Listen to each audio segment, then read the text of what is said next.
Time for One Piece, chapter 795 review. This week, a lot of stuff happened. We had Fujitora seem to confirm that he is indeed going to go after Luffy and Law, um, but he's giving them like their space right now. To because they were the heroes of Dressrosa, and so he's basically not going to touch them while they're still on the island, and a hero to everybody. And his vice captain is yelling at him about it. Maynard, I think his name is, and it doesn't really matter to Fujitora because he'll take care of it in his own time, basically. I'm kind of confused with this because I thought for sure that he wouldn't have gone, to the Marines. I was hoping he would, make a new Navy organization or something and go against the world government, but it doesn't seem like that's going to be the case.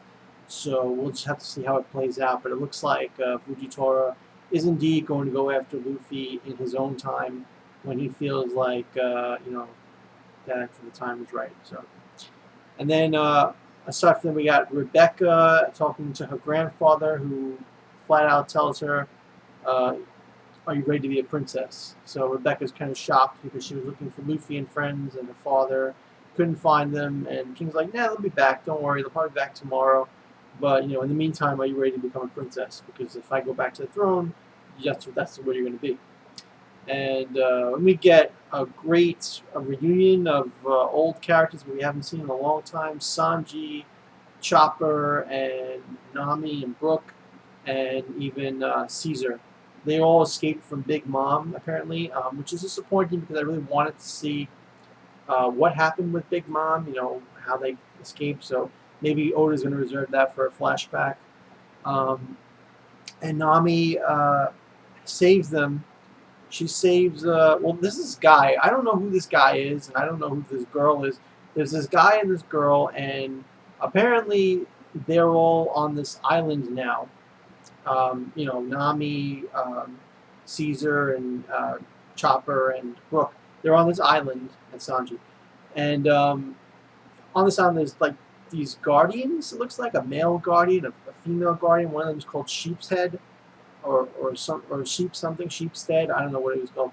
And it has like a volcano that erupts with giant water, and Brooke and everybody gets swept up by it. So and Momosuke is there too. I forget Momosuke. So because Nami isn't a devil fruit user, she can swim and save Momosuke and Brooke. And I don't know if Chopper and Caesar are actually on the island. They might be. I think they all are. It's confusing, really, because I don't know. Somehow they have a boat. They have a boat in the sea, and Chopper and Caesar are on the boat, and Sanji was on the boat, and then later Sanji comes to help Nami and Brooke, who are on the island with Momosuke. And so what happens is that this guy tries to fight them because the giant water droplet from the volcano doesn't work. So he tries to fight them, and Sanji interferes, and Brooke parries him first, and then Sanji interferes, and basically, Sanji goes through his falling in love with the woman and the skimpy clothing, and apparently they were trying to save this girl who kind of looks like she has a dog face or some kind of strange ass nose. I don't know. She looks weird. We don't really get to see what this girl looks like, other than that she's peeking like through the forest that she was hiding in, and we don't know who these two people represent, this woman and this guy, but they are servants of somebody, I believe, and they were protecting something and guarding something on the island. And then we have the best part of the chapter. We have this mention of this giant, this man that cannot die, this myth who, he's tried to kill himself over and over with guns and blades and all these kind of different ways of trying to commit suicide, and it's never worked. In this chapter, he jumps off of a sky island, which, not Skypiea, it's a sky island. It's a different sky island in I guess in the Grand Line area. I don't know where it is, but He jumps, can't be the ground area, it's somewhere in the New World because he jumps and he falls right in front, crashes right in front of Kid's pirate base. Kid being one of the supernovas, you know, in the generation of Luffy and Law and those other guys. So lands right in front of that base, makes this huge, gigantic, you know, imprint of himself, destroys many ships and islands and everything like that, you know, and just screws up all of Kid's forces or whatever. And really, the most amazing thing about this is Kaido. This is the Yonko Kaido, the one that Doflamingo is scared crap of. You know, he is this humongous giant who has a lore that no matter what he does, he can't die. He let himself get captured, tries to commit suicide in all different ways, like I said, and nothing works. He can't kill himself. And it looks like that's why he wanted Doflamingo's smile missiles, because he wanted the smile missiles to kill him, I think. I think that was the entire point. And since he can't kill himself and he's like frustrated at his inability to, you know, for whatever reason that he just wants to get rid of himself, that he is like declaring war on everybody. And he goes mad with rage. So we finally see what Kaido looks like, and he's this huge giant, and he's got these horns that kind of resemble, I don't know, like bull horns maybe, or maybe more like yeah, like I would say like a ram or bullhorn, something of that nature.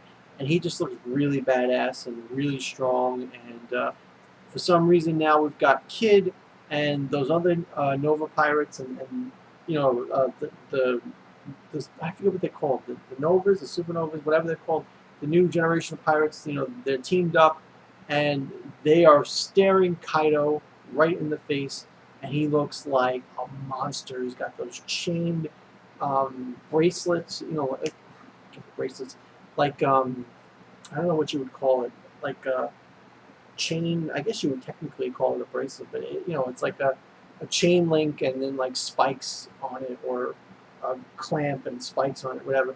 And that's just badass. He's got this badass sash with like chains on his waist, and he just has like this insane like facial hair coming down, like long all the way down to down his body. Like it just looks so sick. What a great drawing. And even he has that like that Doflamingo like what's it called? You know, that boa thing that Doflamingo always wore. You know, that pink feathered thing. I think it's called a boa. And he's got something like that. I don't know if that's just his hair. It's probably just his hair, but it kind of looks like that in the picture, which I think looks pretty badass.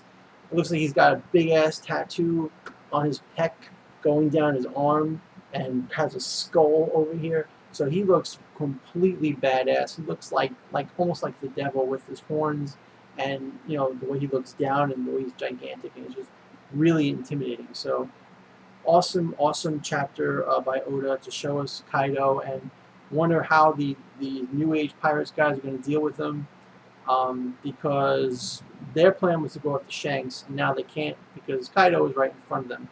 So they have no other choice but to fight Kaido now, it looks like, and that's going to be some sick, crazy action.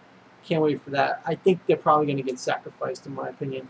I think they're going to be the sacrifice so that Kaido can show off his strength, and you know, because I don't know how much Oda can actually write them into. You know, like maybe their entire like existence is for this moment to build up Kaido and to make him like a real monstrous threat. So awesome chapter, 5 out of 5, 10 out of 10. I think I you know, it's just great.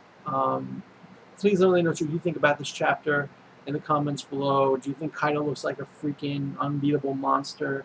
Do you think, are you happy that Nami and you know all the other Straw Hats are back?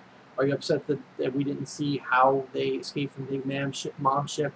And what do you think about the direction of this fight between these, you know, these Novas and versus Kaido, and Kaido being the guy who's obsessed with suicide and can't do it, so he makes everybody else's life a living hell, you know, killing and causing war and strife and all that stuff.